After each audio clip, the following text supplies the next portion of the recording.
ইফতারের জন্য metro rail স্টেশনের প্ল্যাটফর্ম ও ট্রেনে 250 মিলিলিটার পরিমাণ পানি পরিবহন করা যাবে বলে জানিয়েছে মেট্রো রেল পরিচালনাকারী প্রতিষ্ঠান Dhaka mass transit company limited DMTCL.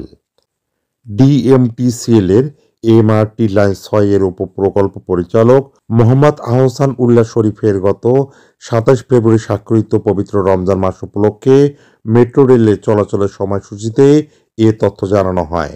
সেখানে বলা হয়, পবিত্র রমজানের সময় ইফতারের পানি পান করার জন্য প্রত্যেক যাত্রী মেট্রো ট্রেন ও স্টেশন এলাকায় শুধুমাত্র 250 মিলিলিটার পানির বোতল বহন করতে পারবেন। তবে পানি যেন না পড়ে সেই বিষয়ে সতর্কতা অবলম্বন করতে হবে। ব্যবহৃত পানির বোতল অবশ্যই প্ল্যাটফর্ম, কনকোর্স, প্রবেশ ও বাহির হওয়ার গেটে থাকা ডাস্টবিনে ফেলতে হবে। আরও বলা হয়, কোনো অবস্থাতে প্ল্যাটফর্ম, কনকোর্স ও মেট্রো ট্রেনের ভেতরে অন্য কোনো খাবার গ্রহণ করা যাবে না।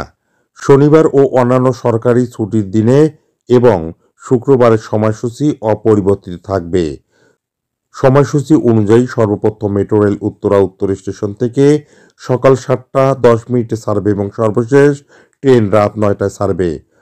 অন্যদিকে মতিঝিল থেকে সর্বপ্রথম ট্রেন সকাল 7:30টায় এবং সর্বশেষ ট্রেন রাত 9টা 40 মিনিটে ছাড়বে।